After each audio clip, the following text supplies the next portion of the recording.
Hello, my name's Debbie Smith and I'm an adult education tutor with Coventry City Council. I'll be delivering the phonics course to you.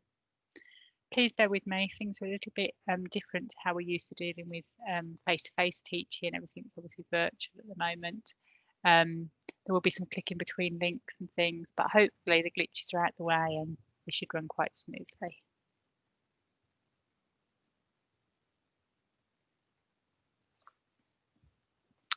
So, welcome to the phonics course. As I said, my name's Debbie Smith and I'm an adult education tutor with Coventry. There's my email address should you have any questions or anything you want to ask me. And there's a couple of links on there as well to the adult ed pages where you can find out about other courses that we run. We're part of Adult Education Service with Coventry and there's a contact number should you need it. Just to make you aware that we lead the safeguarding and we follow the safeguarding principles in Coventry. We follow the Prevent agenda to protect vulnerable children and adults. And we adhere to the British values or rules for life, which your children will also be learning in school.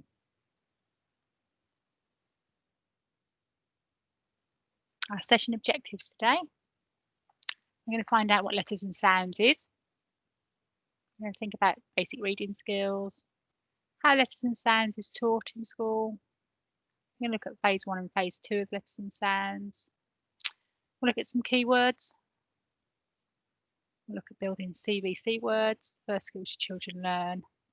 We'll look at covering tricky words, and there'll be some games and activities for you to play and enjoy at home as well. So phonics. Phonics is taught through the Letters and Sound programme from the government in England to children in nursery reception year 1 and 2 primarily.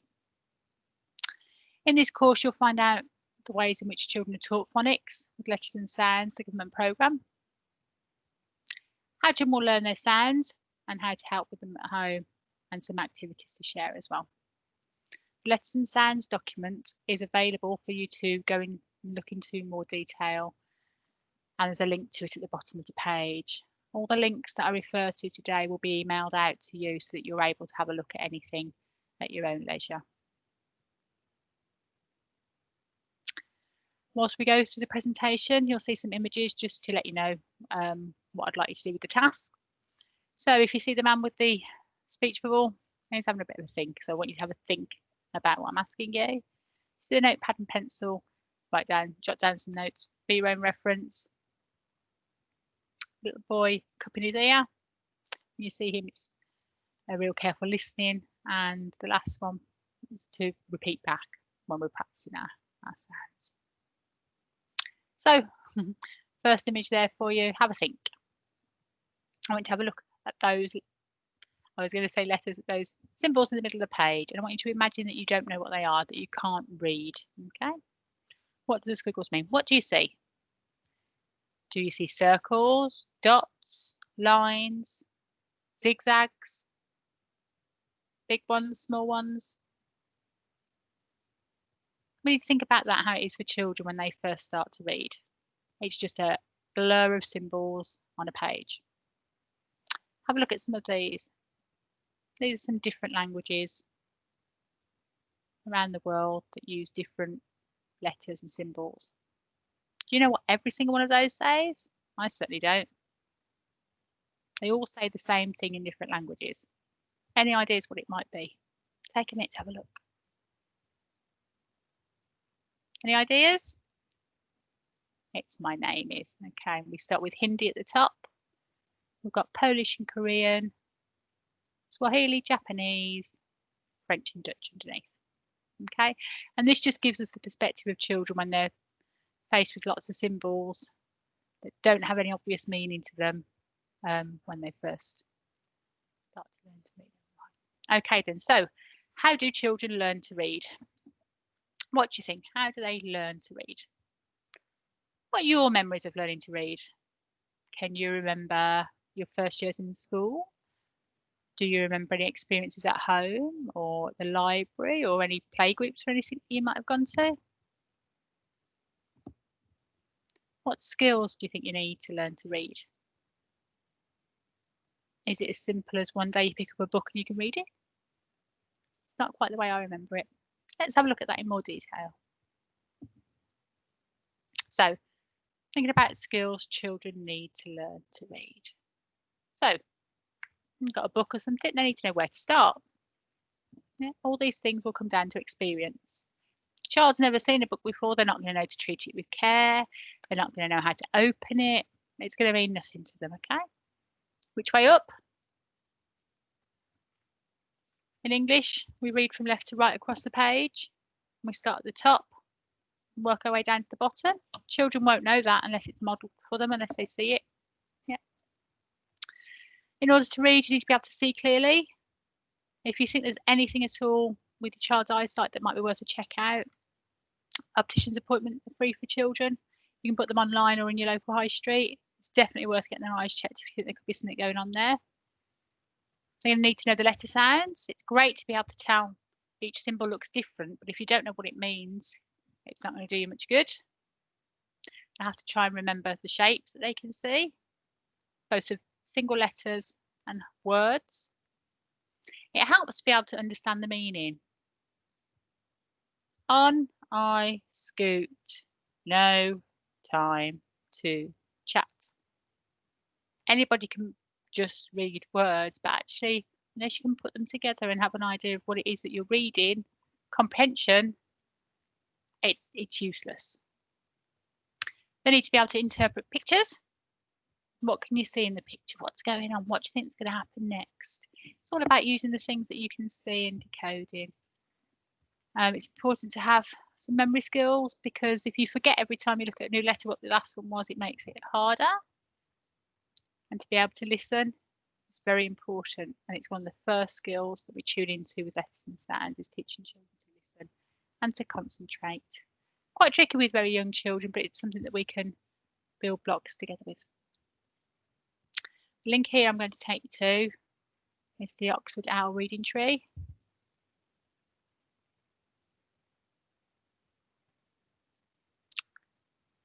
And this link will give you some ideas for different activities to help with reading at home. Just going to show you a tip from a very famous author, Julia Donaldson, The Gruffalo. Yes, cried the witch, and they all clambered on. The witch tapped the broomstick, and whoosh, they were gone. Hello, I'm Julia Donaldson, and I was reading there from the end of my book, Room on the Broom. You might have got that book or some of my other books like The Gruffalo at home, and I'm probably best known for those picture books. But I have also written a whole phonic reading scheme, which has got 60 books in it, and it's called Songbirds. I think it's probably my biggest challenge ever, but I still had terrific fun writing those books. And I'm really pleased that now these Songbirds reading books are available in these bind-up versions, so that you can share them with your child in the home. Of course, sharing stories at home is a huge pleasure. I often get asked about how the best way to go about it is, and what tips I could give to people how to share stories with their child and improve the child's reading. Well, my first tip would be, don't worry too much about improving their reading or making it some kind of test. You really do it for the enjoyment, for the pleasure. If the child enjoys it, they are going to want to learn to read.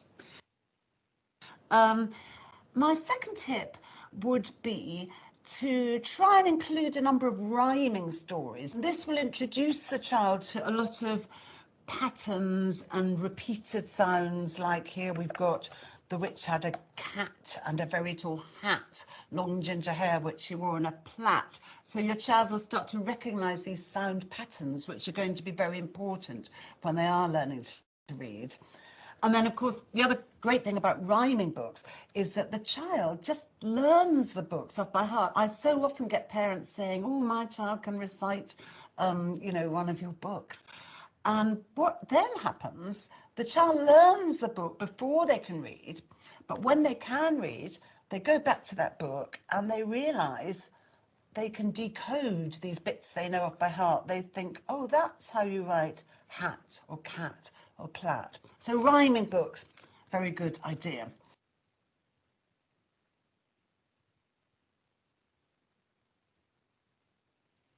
You can find out more about that by going to the link yourself.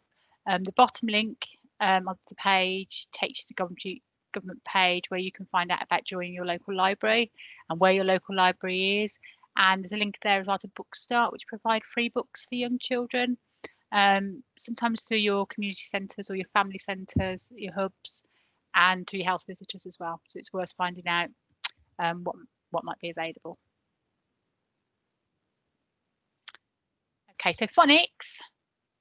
Phonics is the study of looking at the sounds that letters make. In the English language, there are more than 40 sounds and way over 100 ways to spell those sounds out. And the clip I'm going to show you now just explains that a little bit further.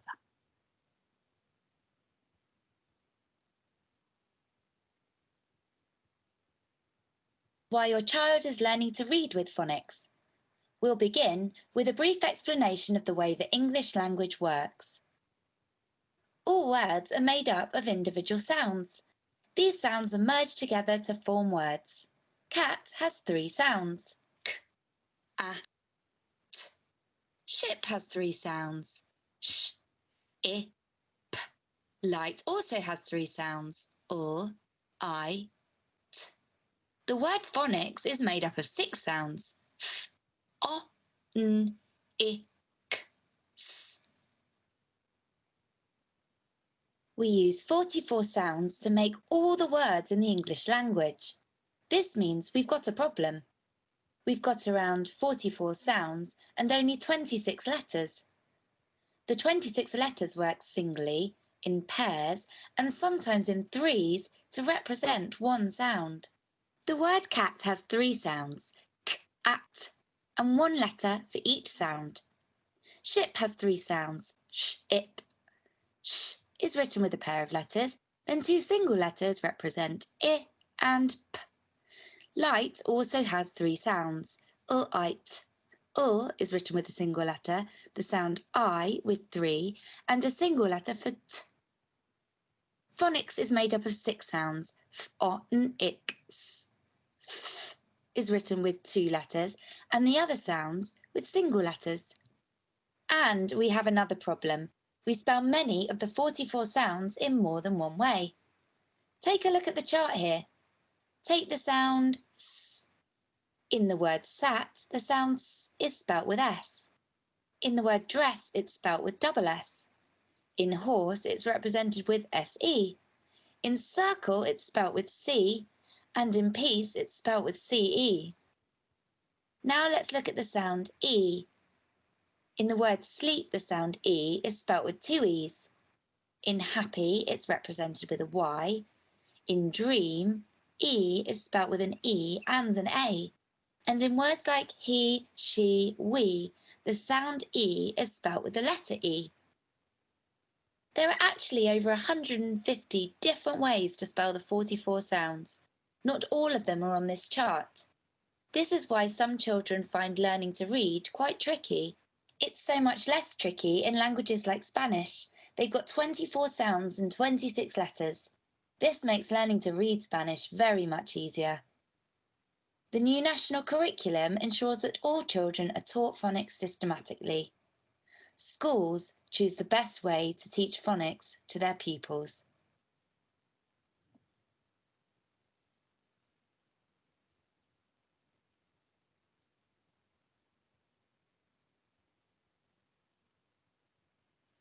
Just within what it said at the end of that video, you might find that your child's school has brought in a program to help teach phonics.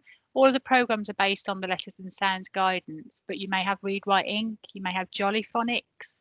They're 2 of the main ones that schools sometimes buy into. It goes along the guidelines of letters and sounds, but they might have different characters or different systems to help your child, and that's down to individual schools to choose to do. So, another tip, when children start school, they need to know, the thing they need to have some idea about is the letter sounds, not the letter names. So, for instance, the sound a letter makes, p, k, not A, B, C. That's the letter names. Children will be taught that probably around about year 1 onwards. However, the focus to help with phonics, which is all about the sounds, is to start with the sounds. We can confuse children really easily if we teach them both at the same time. For some children, that just makes another stumbling block that they've got to get over. So if you're encouraging your younger children, please, please, please focus on the sounds, not the letter names to begin with. They don't need them at this point. The link below explains that in a little bit more detail for you. So, phase 1 of letters and sounds. In phase 1, there are 6 aspects that are looked at.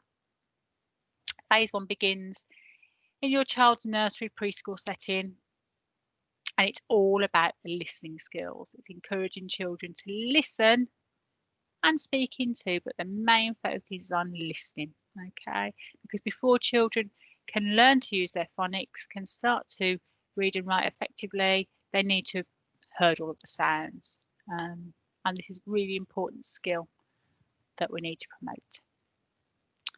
Following this link here,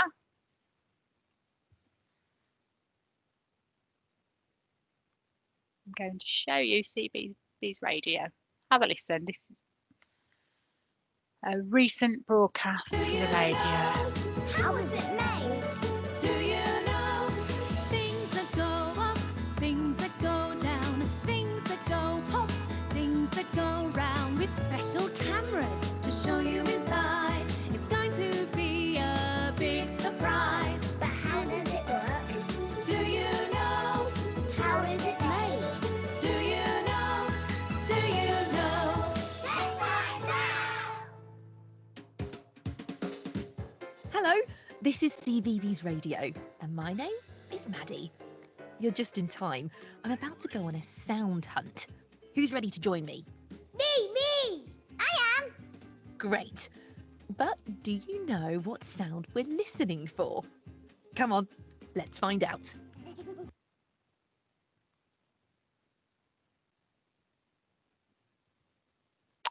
So the idea of CBee's radio is simply being that we're stripping away the other senses. When you listen to the radio or you listen to music, maybe yourselves, obviously you don't use your eyes for that. You're not watching the TV. It's just about the listening. This is a really, really good way of getting children, when they're young, to focus on one sense and doing one thing at a time. And obviously listening is a really important skill for reading, writing, speaking, communication in general. The link will take you to CBee's radio, which is just, again, it's a live radio station. You can choose specific programs, or you can listen to what's on at the time. It might be a really nice activity to do with the children in the car, on a journey maybe, or just an alternative to having the TV on at some point.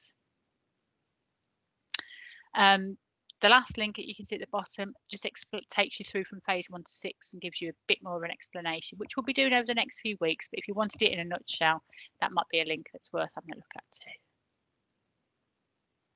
So, phase 1 of letters and sounds takes place in nursery and preschool into reception, and it's all about listening. Okay, so activities are planned to help children listen carefully to the sounds around them.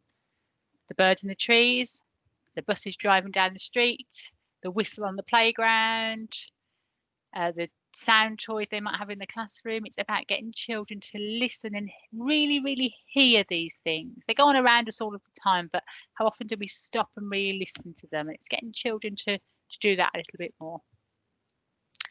There's a nice example on a clip that I'm going to show you now in a setting where they go on a listening walk.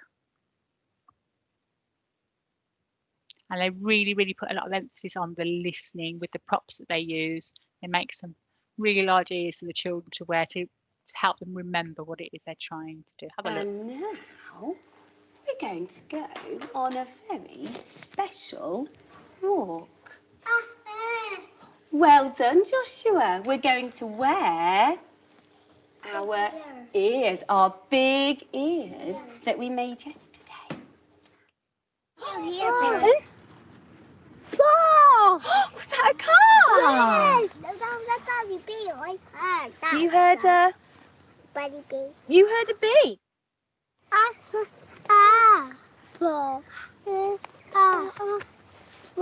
You think it might have been an ice cream van? Yeah. Maybe it was. We can't see it. We can only hear it, can't we? Listen again. There's some birds. There's more birds. I can hear some birds. There's some more birds. I can hear some Can you hear crows. them? More birds. Are they crows? Good boy. I think they are crows. Oh, what's that? I can hear something in the sky. Listen. What's that? Is it an aeroplane? Can you hear it? Listen. This might be an helicopter. Might be. Lauren, listen. We think we can hear an aeroplane. Listen. It is an aeroplane. I think it's an aeroplane.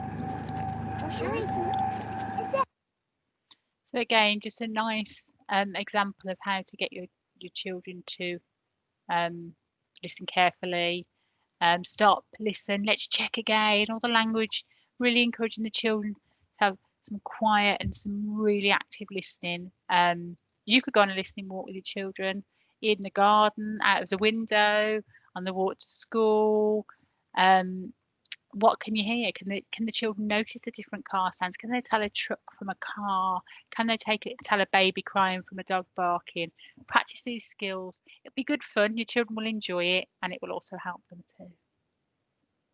Another idea for an activity to make children really carefully think about what they can hear is to make some socks and shakers. So we've got some old socks and socks you don't use anymore. Fill them with different things. So you might use crumpled up paper, you might use tissue, you could use stones from the garden, you could use beads, paper, rice, whatever you've got to hand. Fill the socks, tie them up nice and safely so nothing's going to fall out, and get the children to have a good explore of them. What do they think's in there? Again, because they're disguising the socks, the children can't use the senses. They've really got to concentrate on what they can hear. Does it rattle? Is it loud? Is it quiet? You can talk that through with the children, have some good fun.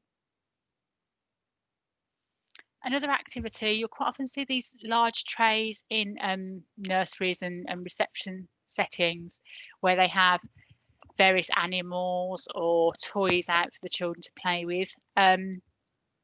This is an example of a sheet with lots of things that have got the initial sound L.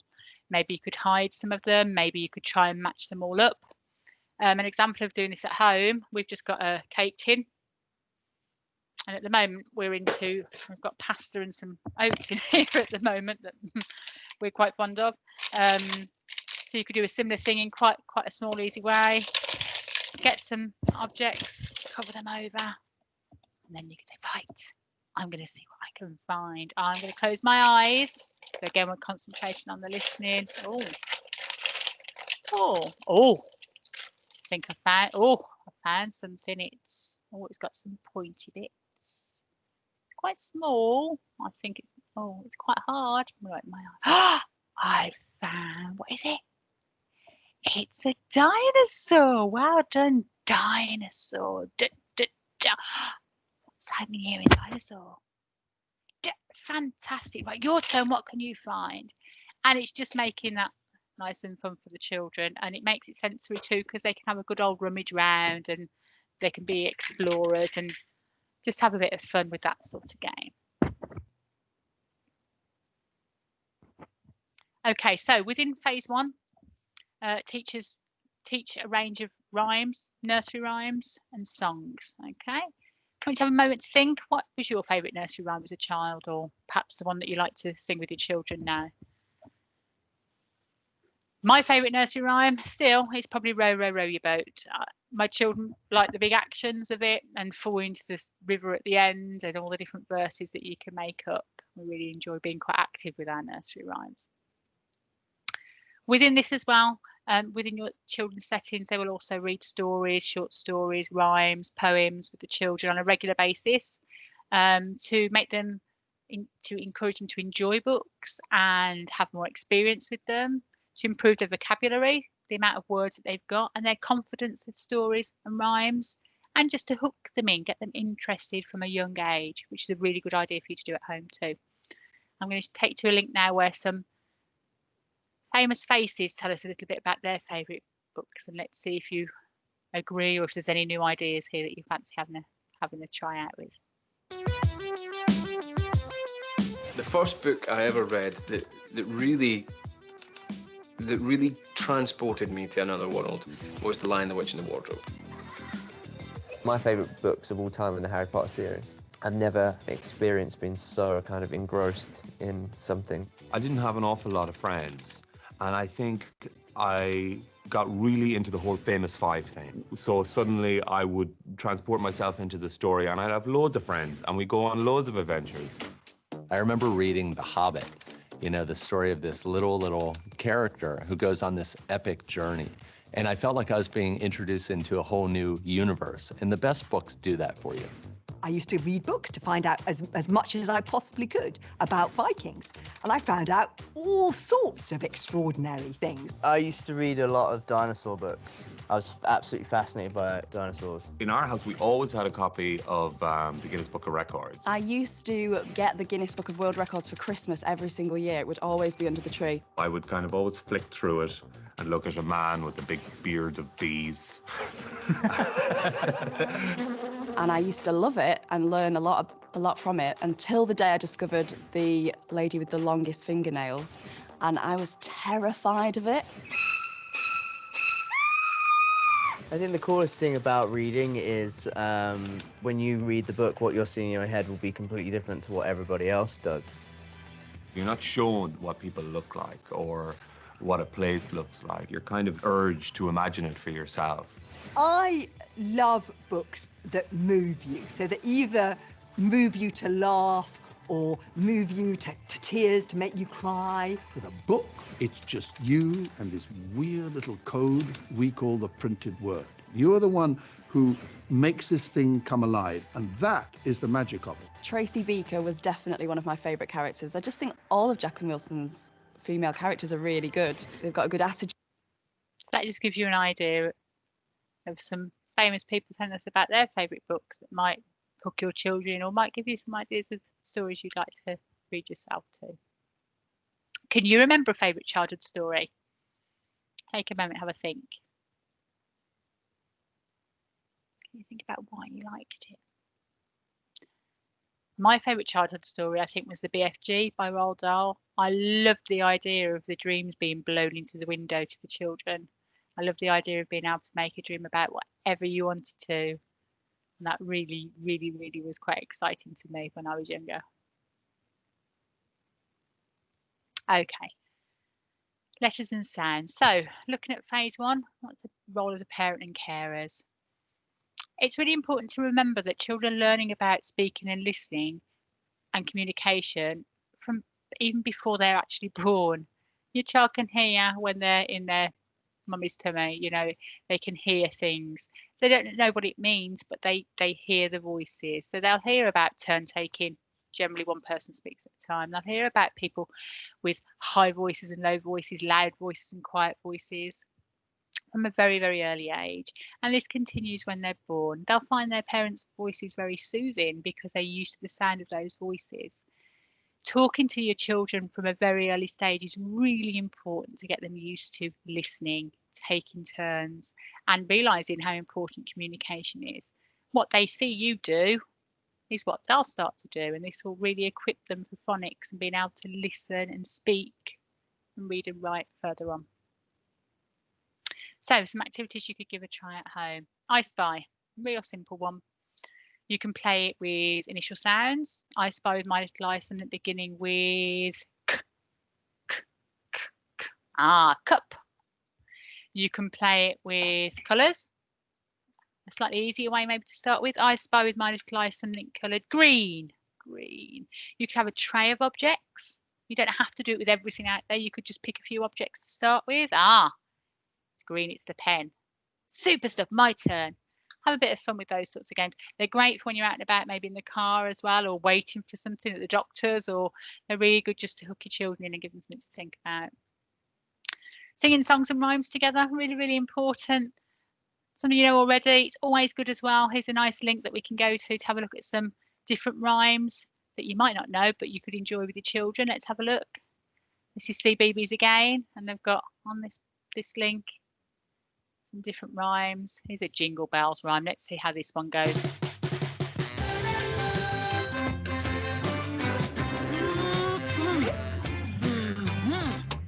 Yo, listen. This is Scratchy chatting to all you little ones live and direct from the studio. Now, me bare excited about all them festivities, and I've been thinking about something that's gonna help us celebrate. So me want you to check out this festive tune. We traveling through Brooktown to the best place in Mousland. We play to optimize, cause we want crucial band. We bust them irie vibes that make your spirit bright. Oh, what fun to laugh and sing from Commons Must tonight. Young jingle bells, them jingle all the way. We're not expecting snow this year, gonna most take away. No jingle bells make sweet sounds that help the easy groove. Singing about respect and love and the joy we share with you. And again, just an example where you can take an old tune, Jingle Bells there, and you can change the words, you can make your own rhymes. We've got traditional rhymes, we can make new rhymes too. Have fun with it, have fun with your children, find some traditional things and some new things to share together. Another favourite in my house is making the junk band with your pots and pans. Another use for your tin. You can use pens, you can use spoons, you can use pegs, whatever you've got to hand. Your pots, your pans, your bowls, your wooden spoons.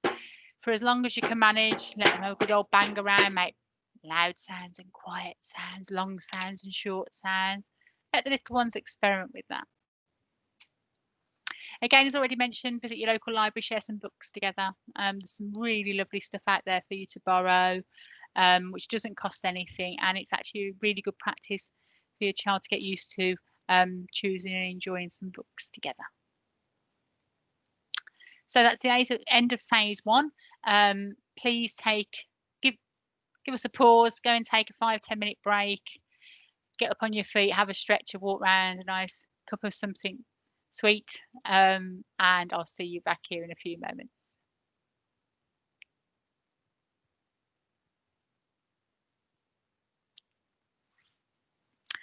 Okay, then welcome back into phase 2. So in phase 2, we're going to think about some keywords, okay? So phonics, the first word is the sound that letters make.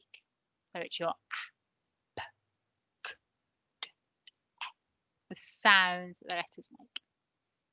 So a phoneme is the smallest sound made by one letter or group of letters. So s, p, ch, I, O. Okay. The grapheme is how you write that down. So the phoneme is the sound.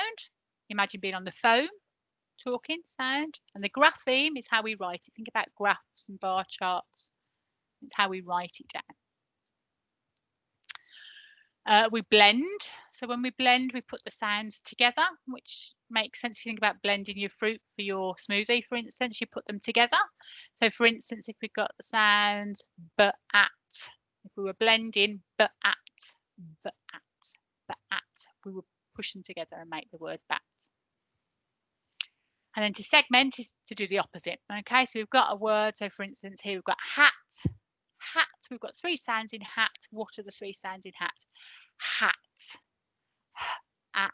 We're pulling it apart. We're doing the opposite, and we do that for spelling. So moving into phase 2 to 4, this generally starts in reception into year 1. This is where we actually start to systematically go through the individual sounds and teach them to the children. Phase 1, leading up to this, is all about the listening, and now we start putting some graphemes, some actual letters together. So children are taught each of the 40+ spoken sounds, the phonemes. Okay, so s, a, I. These are all examples of phonemes, of sounds. They start to blend sounds together, as we've just said, for reading. So k, at, at. And they start to segment, and that's for spelling. So if I said to a child, the word is dog, how do we spell it? They would need to spread that word out. They would need to be able to pull it apart. So dog, what do you hear? Dog. Ah, and they'd spell it out. In phase 2 of letters and sounds, children are generally taught one set of sounds, phonemes each week, which is normally 4 to 5 sounds. Most schools will take into account where children are at with this and will put them into groups dependent on how much help they need and how much experience they've got, and will move at the pace to suit them best. There is always space for covering things again if children need a bit more support with it, and for accelerating children on again if they're ready for that. And phonics just builds on bit by bit. So next thing to think about is how we pronounce the sounds. We're looking for pure sounds, and this is another piece of terminology you children will learn.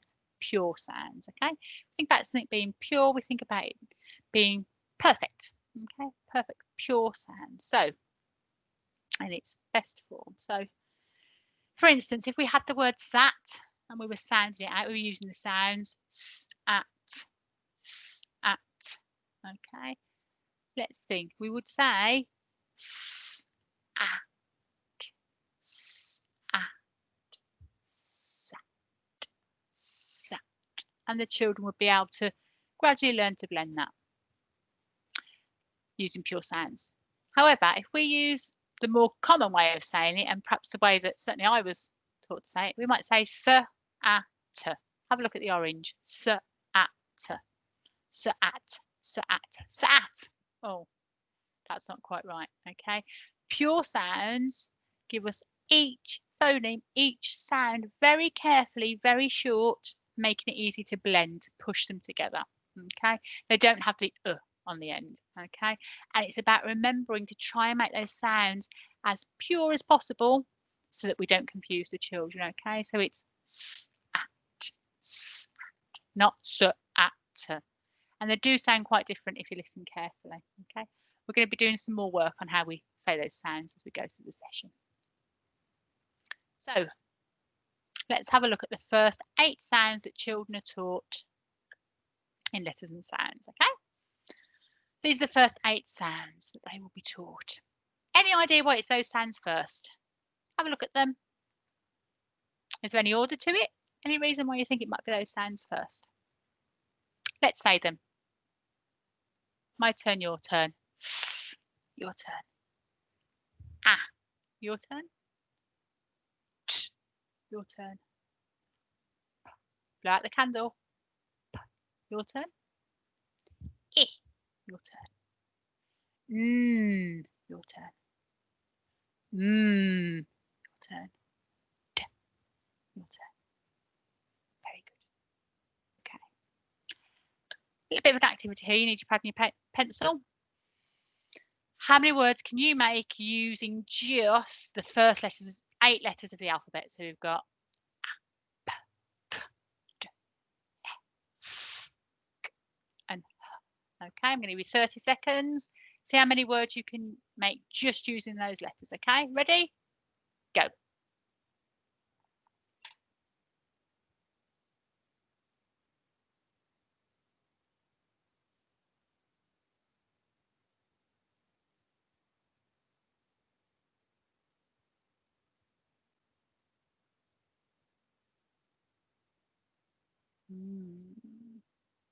Might not be as easy as it looks.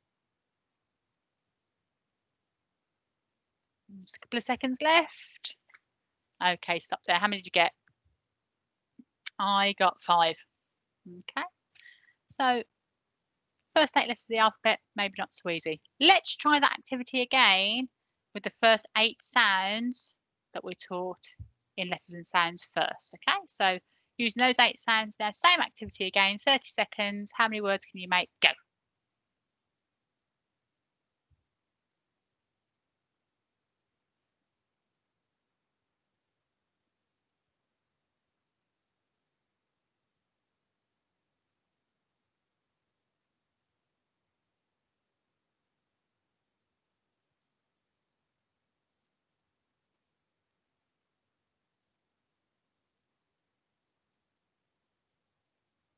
Time's nearly up.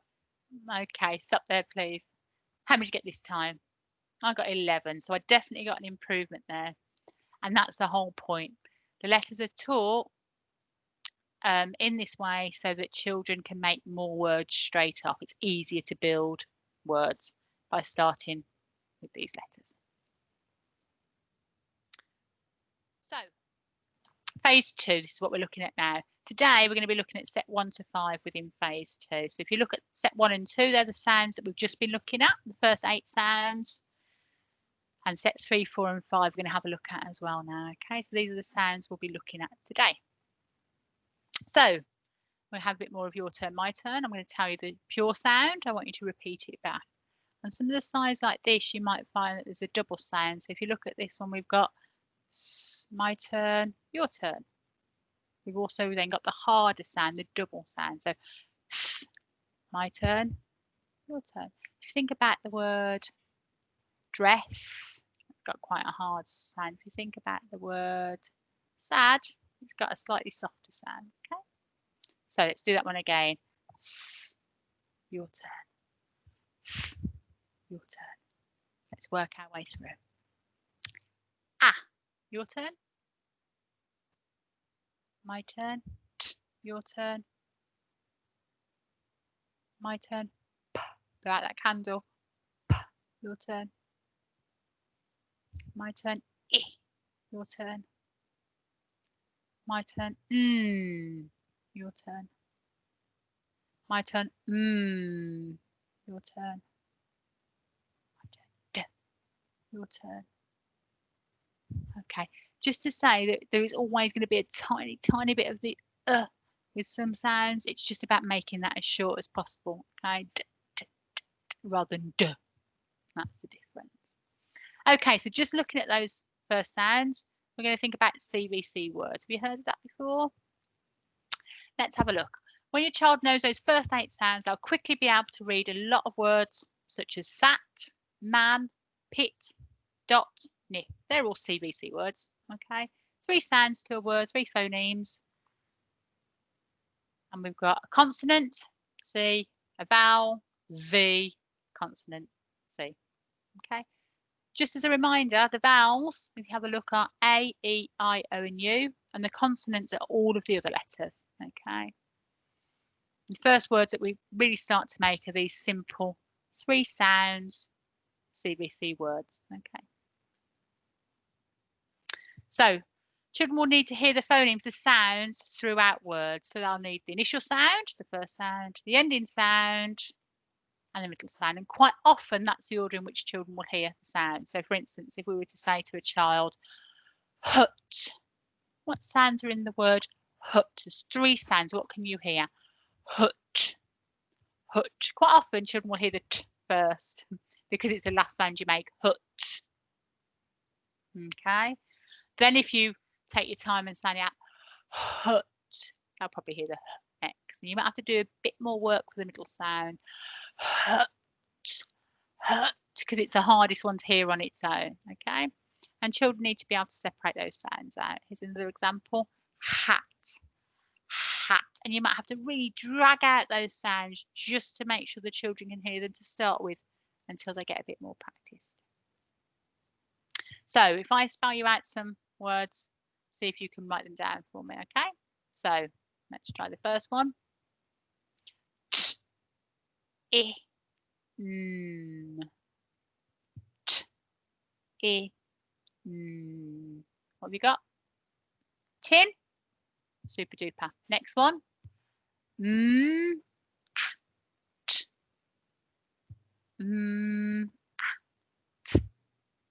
What'd you get?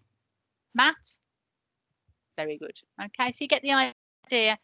It seems quite simple, but for children, that's a really good place to start. Okay, I'm going to show you a nice game here that you'll be able to play with your children. It's quite a popular one, and it's called Help a Hedgehog. And if you have a look at the screen, you'll see it's really nice because you can choose your stage. So at the moment we're in phase 2, CVC words, so we'll go with that one, but you can go further up in the phases, and even nicer than that, you can enter your own words. So if your child's much further on, you can do it much trickier words. If they're literally just learning letter sounds, you can just enter the individual letter sounds and it will play those for you. Let's have a look at phase 2 because that's what we're doing. So here we go. Press the egg timer to begin. If you can read the word, press the tick. If you need to start again, press the egg timer. So you're saying to your child, what word have we got? Let's sound it out. We've got p-in, p-in, p-in. What have we got? Pin. Excellent. Next one. There comes the hedgehog. P-egg, p-egg. What have we got? Peg. Super duper. And you just keep going, and you might have a competition amongst yourselves. You might play as a team. You're just going to do as much as you can to put it together and see where you get. Okay.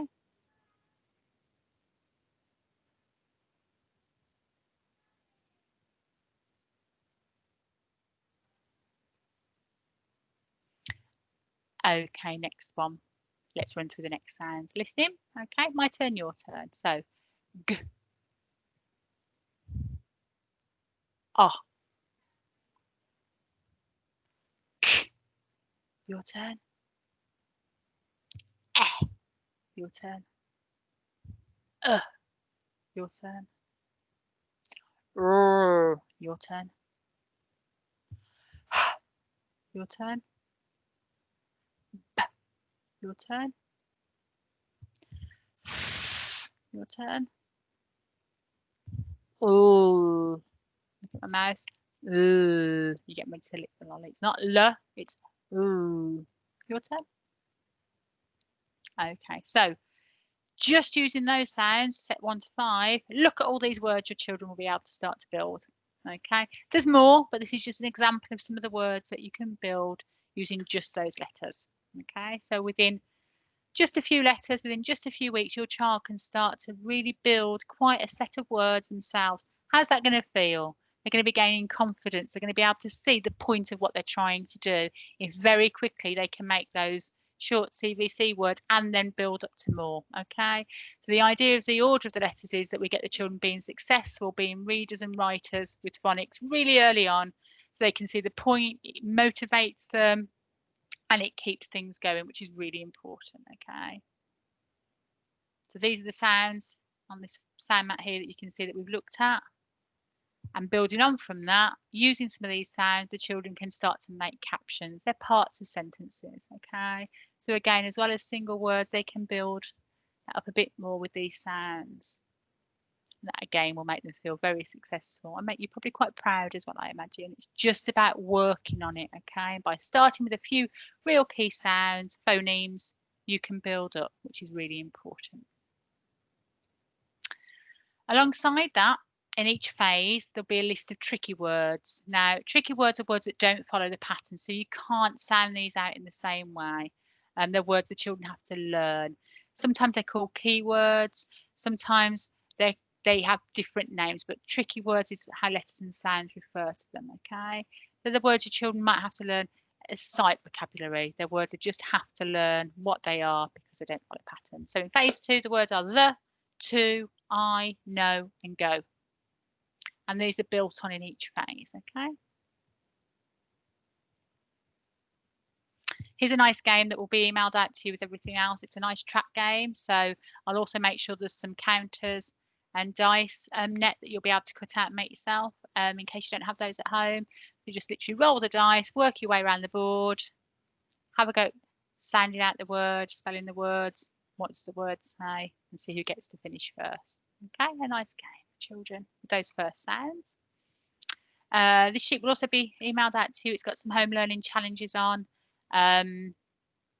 Again, we've got some of those tricky words. We've got some of the sounds. We've got some phonemes that you can put together yourself.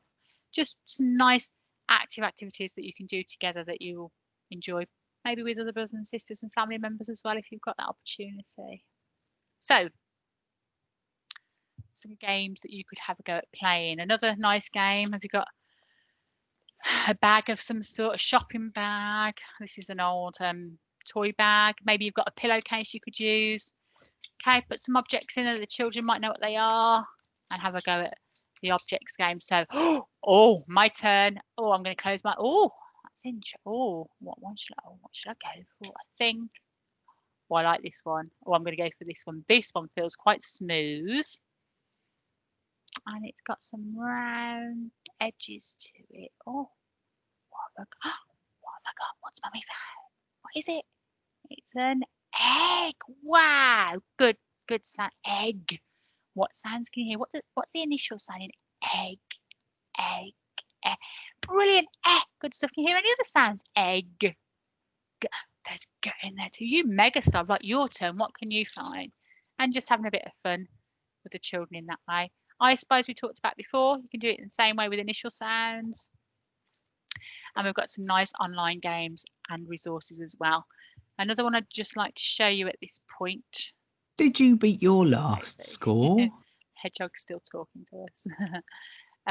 This one just runs through the pure sounds for us again. So let's just have a look at this because it's another way of seeing those sounds. Here we go. Have a listen to this one.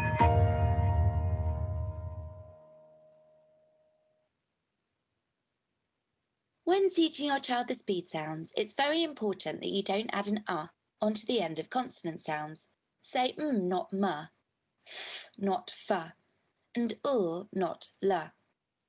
This takes some practice, but if your child learns to pronounce the sounds as pure sounds, they will find it easier later to put the sounds together to make a word. For example, it is easier to put the sounds at together than at. As you start to teach your child the first group of sounds on the flashcards, you will notice that each sound is either stretchy or bouncy. 5-year-old Sylvie will now show you how to say the sounds. These are the set one sounds.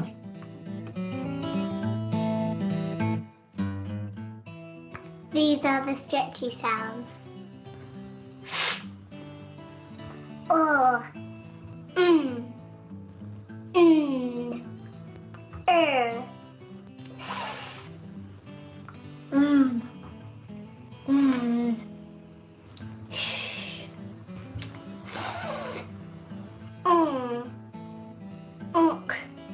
These are the bouncy sounds. B, k,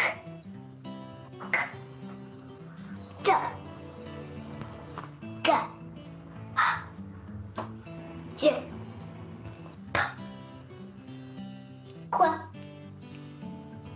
ch, w, x, y, ch, a, e, o, a. These are the set 2 sounds. I'm just going to pause that one there. That link's also on the PowerPoint. I should just point out the bouncing and stretchy sounds idea comes from Read Write Inc, which is one program that schools can buy into for teaching phonics to children. It's quite a specific one, but the way in which they explain the sounds and the idea of making pure sounds is quite important. And it's just another nice way of maybe practicing sounds with your children. Maybe they can copy Evie, maybe you can copy Evie. It just gives you another way of listening and practicing the sounds, which might be quite useful.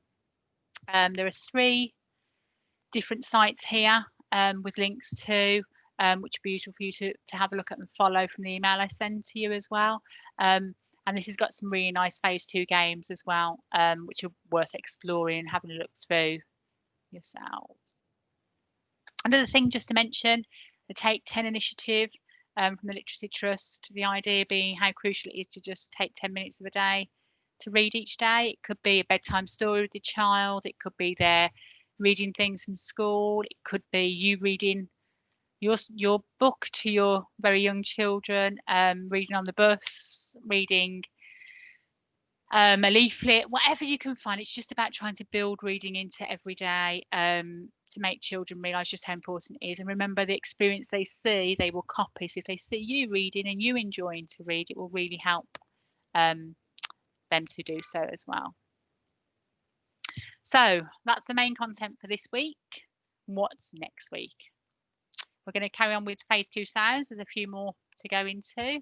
We're going to have a look at some more resources, games and activities to help you practice with your children at home and gain confidence yourself. we're going to move into set 2 and 3 sounds to build on what we've learned today. I'm hoping that's been really useful for you. Thank you for attending. I'm hoping you've learned some new things. If you've got anything you'd like to ask about or anything further that you need, please feel free to drop me an email. And as I said at the beginning, if there's anything with regards to more courses you're interested in, those links are there too. There'll be an email to yourselves as well with all the links and anything else, any of the resources that you can print off and use. And I will see you next week for session 2. Thank you very much.